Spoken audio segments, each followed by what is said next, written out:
अली भी अगला सवाल है, स्पेन में एक मराकश का इमाम मस्जिद जुमा के दिन एक ही मस्जिद में लोगों के रश की वजह से 2 खुतबे और 2 जमातें करवाता है, क्या ये दुरुस्त है?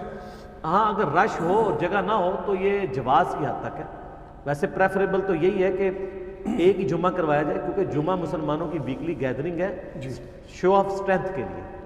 उसमें यह करें कि बाहर सड़कों के ऊपर डाल लें, अगर आपको कोई मसला ना हो। बाज़ औक़ात यह है कि वो ट्रैफिक ब्लॉक हो जाती है, कोशिश करें कि एक ही हो। लेकिन अगर आपने कोई मस्जिद यानी कोई ऐसा हॉल किराए पे लिया हुआ है, ज़ाहिर है वहाँ पे हॉल किराए पे लिए हुए होते हैं, फिर वहाँ पे ज़ाहिर है बंदे पूरे नहीं आ रहे होते, तो फिर उनको मजबूरन 2 जमातें करवानी पड़ती हैं। तो उसमें जुम्मे 2 भी हो सकते हैं और एक खतीब भी करवा सकता है, बशर्ते कि वो हनफी ना हो, क्योंकि हनफियों के नज़दीक तो ऐसा नहीं होता। सही। हनफियों के नज़दीक मुतनफ़ल के पीछे मुतफर्रज़ की नमाज नहीं होती, लेकिन कुरान और हदीस में हो जाती है। बुखारी और मुस्लिम दोनों में हदीस है। माज़ इब्न जबल रज़ियल्लाहु ताला अन्हु कहते हैं कि मैं नबी सल्लल्लाहु अलैहि वसल्लम के पीछे इशा की नमाज़ पढ़ता था, फिर अपनी कबीले में जाके अपनी कौम की इशा की नमाज में इमामत करवाया करता था।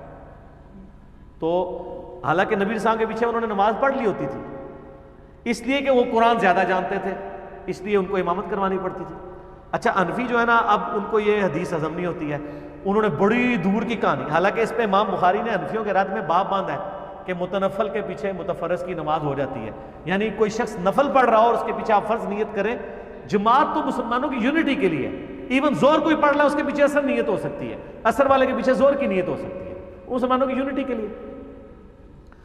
तो हनफियों ने पता क्या इस पर घोषणा किया, उन्होंने कहा कि वो असल में ना हज़रत मुआज़ इब्न जबल नबी सल्लल्लाहु अलैहि वसल्लम के पीछे हो सकता है नफल नियत करते हो और वहां जाके फर्ज पढ़ाते हो। लानतल्लाहि अलल काज़िबीन। दुनिया में कोई बदबख्त ही होगा जो हुजूर के पीछे नमाज छोड़ दे, अपनी फर्ज नमाज। और सर कुरान खोल के देखें, सूरह निसा में आता है, ऐ नबी जब जंगी हालत हो और तुम इनमें तशरीफ फरमा हो तो इनकी ख्वाहिश होती है तुम्हारे पीछे नमाज पढ़े, तो तुम खुद इमामत किया करो। एक रकत तुम पढ़ा के बैठ जाओ, एक जमात आके नमाज आपके पीछे पढ़े, फिर वो पीछे चली जाए, दूसरी आके पढ़े, वो अपनी 2 रकतें पूरी करे और पीछे वाली बाद में अपनी रकत पूरी कर ले। मैदान जंग में भी सहाबा की ख्वाहिश होती थी कैटास्ट्रॉफिक कंडीशन में कि हम हुजूर के पीछे नमाज पढ़ें, और तुम मुआज़ इब्न जबल पे अपने सिर्फ बुजुर्ग बाबों की किताबें बचाने के लिए, फ़िक़्ह बचाने के लिए, इमाम हनीफा को मैं नहीं नाउज़ुबिल्लाह कुछ कहता, हज़रत ईसा अलैहिस्सलाम ने तो ईसाईयत नहीं फैलाई है, ये तो उन्होंने बाद में टेम्पर किया। तुम ये बातें कर रहे हो, शर्म करनी चाहिए कि एक सहाबी के ऊपर झूठा इल्ज़ाम लगा रहे हो कि वो हुजूर के पीछे फ़र्ज़ नहीं पढ़ता होगा, और वो अपनी ज़िंदगी की एक नमाज जो इशा की हुजूर के पीछे पढ़ता था ना, पूरी ज़िंदगी इशा की नमाज़ें पढ़ता रहे ना, वो उसके बराबर नहीं हो सकती थी।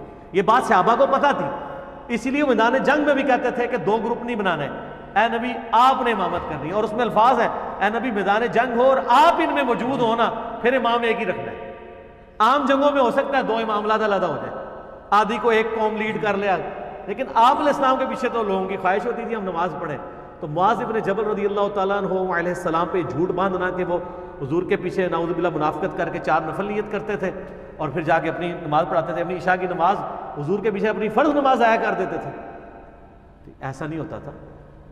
और ये अरब मुल्कों में रिवाज है, वहाँ तो आप सुन्नत पढ़ रहे हो ना, तो कोई फ़र्ज़ में लेट हो, आपके कंधे पे हाथ रख के पीछे नियत कर लेता है।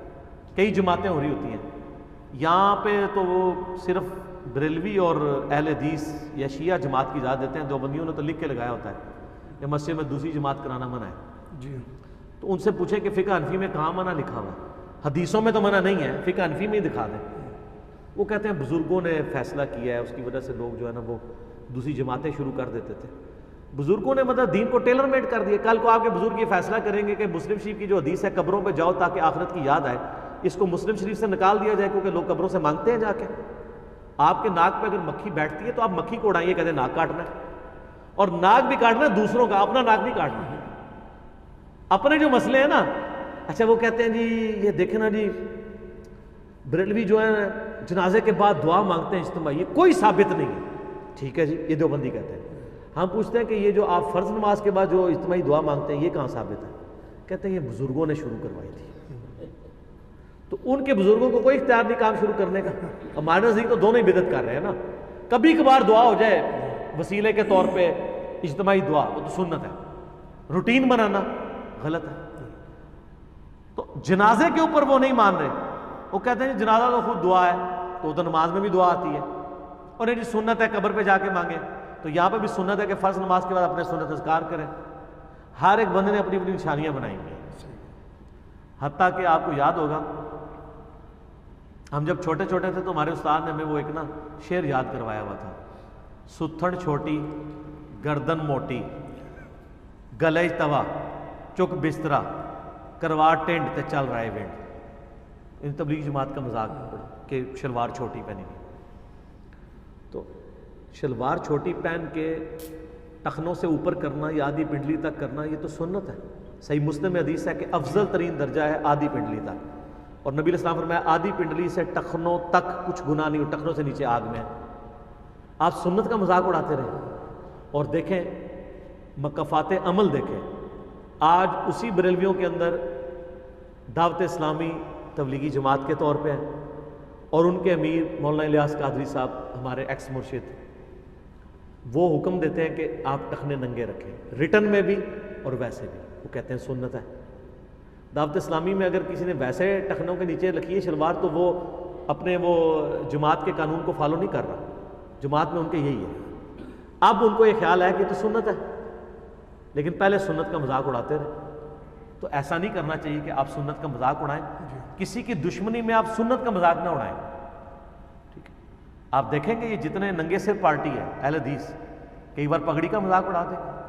मेरे बारे में कई बार कमेंट्स किए सिखों की तरह बांधी हुई है। अब उनको नहीं पता कि ये पगड़ी है, उनको ये भी नहीं पता कि सिख जो है शिमला नहीं छोड़ते।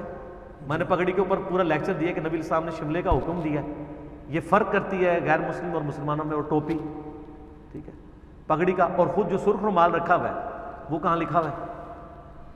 हर एक ने अपनी अपनी निशानी बनाई है, निशानियों के ऊपर चलते हैं, दीन के साथ किसी को कोई बात नहीं। ठीक हो गया। जज़ाकल्लाह।